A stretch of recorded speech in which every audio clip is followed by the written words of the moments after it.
안녕하세요. 메디컬 다이어리의 원유진입니다. 이제 코 성형에 대한 이야기도 막바지를 향해 달려가고 있는데요. 이번에는 후반부의 얘기죠. 이 회복기간 및 주의사항에 대해서 알아보겠습니다. 네, 원장님, 이 코 수술 후에 큰 붓기는 어느 정도 가나요? 일반적으로 대강의 붓기는 보통 한 1주나 2주 정도 지나면 붓기는 다 사라진다고 보시면 되겠습니다. 그리고 이 큰 붓기 말고 잔붓기가 있다고 들었습니다. 네네. 이 잔붓기가 빠지는 이 기간이라고 해야 되나요? 이때 내 코 모양이 제일 많이 변화한다고 들었거든요. 그렇죠. 네, 근데 이제 진짜 내 코가 되는 시점, 그러니까 잔붓기가 다 빠지는 시점은 한 어느 정도 될까요? 개인별로 차이가 있겠지만 그 자연스러운 본인의 코 모양이 나오려면 짧게는 한 달, 길게는 한 석 달 정도는 생각해 주시면 좋겠습니다. 붓기를 가라앉힐 때 냉찜질할까 온찜질할까 고민하시는 분들 많습니다. 어떤 게 맞는 건가요? 네, 뭐 인터넷이나 일반적으로 알고 계신 걸 보면 냉찜질과 온찜질에 대해서 굉장히 헷갈리는 분들이 많으세요. 네.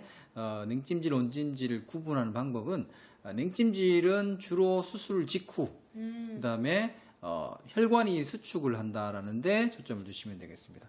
혈관을 수축이 되면 네. 출혈이 적어질 거고 수축된 혈관 때문에 부종이 적게 생길 거라는 거죠. 네. 그리고 이제 한 2, 3일 후에 부종이 최고로 심할 때 그때부터는 온찜질을 해서 혈액순환을 도와줌으로써 몸속에 채워진 붓기를 밖으로 빼주는 그런 역할로 생각하시면 되겠습니다. 그럼 자신의 상태와 기간에 따라서 이 찜질 방법을 달리 해야 되는 것 같습니다.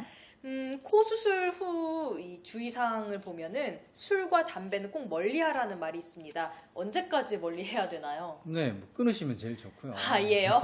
그건 너무 힘들 것 같습니다. 네, 일반적으로 이제 술과 담배는 코 수술 후에 회복에 굉장히 큰 영향을 줍니다. 특히 담배는 아주 밀접한 영향이 있어서 보통 한 달에서 석 달 이상은 금연을 해달라고 요구를 하는 경우가 많습니다. 그렇게 길게요? 네네. 흡연하시는 분들은 그렇죠. 좀 그게 힘드시겠어요. 굉장히 힘들어 하시는데 예뻐지는 나의 코를 위해서 그 정도는 좀 희생을 해주시는 것도 좋으리라고 생각합니다. 네, 알겠습니다. 네. 근데 또 이제 코 수술 한 다음에 덮개라고 해야 되나요? 네네. 이렇게 막아놓는 경우가 있더라고요.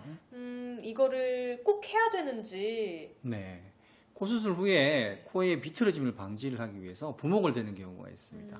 이 부목에는 이제 플라스틱으로 된 부목이 있고요, 알루미늄으로 된 부목이 있습니다. 그래서 뒤틀어짐을 방지하고 약간의 부종을 억제시켜주는 목적으로 부목을 많이 사용을 하고요. 초기에 출혈 방지를 위해서 코 속에 꺼즈나 뭐 바세린이 묻은 꺼즈 같은 거를 코 속에 넣어서 출혈을 예방하는 경우도 있습니다. 그럼 이거를 계속 거즈를 안에 넣고 있어야 되는 건가요? 24시간 정도만 하고 계시면 되겠습니다. 그러면은 숨은 쉬어져요? 아무래도 그 부분이 굉장히 이제 불편한 부분 중에 하나가 되겠죠. 아무래도 숨이 입으로만 쉬면 머리도 굉장히 아프고 잠도 잘 하는 경우도 많고.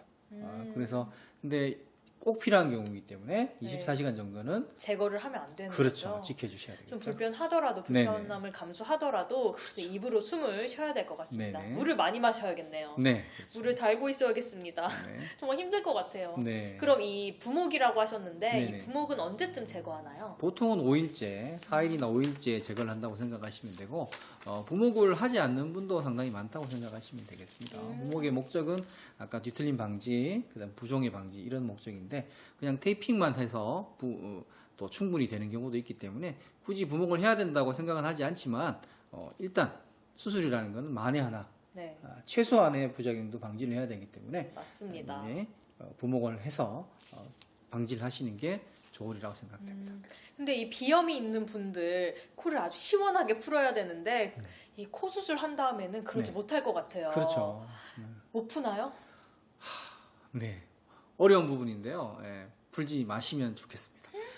코를 풀어서 네. 상처 부위가 이렇게 터지거나 출혈이 있어서 오신 분도 봤고요. 그렇구나. 이걸 정말 조심해야 되는 부분이군요. 소독된 면봉이나 이런 걸 이용해서 좀 답답하더라도 그냥 임시 조치만 해주시고 코 푸는 거는 삼가해 주시는 게 그럼 좋겠습니다. 코 푸는 건 안 되고 네. 좀 코가 답답하다는 느낌이 들면은 네. 좀 이제 휴지로 이렇게 넣어서 이것도 좀 위험하나요? 그러니까 휴지나 이렇게 소독이 안 된 걸 사용하시면 네. 감염의 우려가 있어요. 또 감염이 있으니까. 네, 아까 얘기했던 네. 이 구축 염증이 생길 수 있는 가능성이 있기 때문에 꼭 소독된 면봉이나 꺼즈 이런 걸 이용해서 제거를 해주시면 좋겠습니다. 그럼 그냥 흐르는 콧물만 이제 닦는 게 제일 그렇죠. 좋겠네요. 네네. 그런 정도가 제일 알겠습니다. 적당합니다. 네. 근데 또 이제 수술한 다음에 너무 집에만 있기 힘들어서 네. 운동하시려는 분들 많아요. 그렇죠. 운동 언제부터 가능한가요? 가벼운 걷기 정도는 수술을 한 2, 3일 정도면 충분히 가능하다고 생각은 되는데 아무래도 이제 코라는 부분이 혈관이 굉장히 예민하고 하기 때문에 좀 힘쓰는 운동, 예를 들면 뛴다든지 네. 뭐 뛰는 것도 안 엿기를 되나요? 든다든지 아. 네, 그런 경우는 최소 한 달 정도는 좀 참아주시는 그럼 게 당분간은 좋겠습니다. 헬스장은 이제 출입 금지 그렇죠. 좀 이렇게 돼야겠어요. 네네. 네, 그럼 저희가 이제 주의사항에 뭐 담배, 뭐 술, 뭐 운동에 대해서 좀 알아봤는데 다른 주의할 점에 대해서 좀 얘기 좀 해주세요.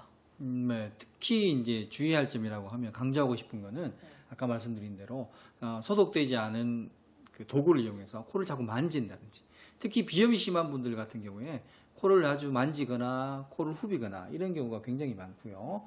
그것 때문에 수술은 예쁘게 됐는데 염증이라든지 이런 문제로 실리콘을 제거를 하고 재수술을 해야 되는 경우가 상당히 안타까운 경우가 많아요. 그러니까 저희가 말씀드린 주의사항 네. 꼭 좀 지켜주시면 좋겠고 특히 흡연자분들 금연 네, 금연. 꼭 좀 지켜주시면 네. 좋겠어요. 여기 금연 이렇게 좀 이렇게 네네. 박아주세요. 자막으로. 네, 네, 좋습니다. 네, 저희 금연 캠페인 하는 것 같습니다.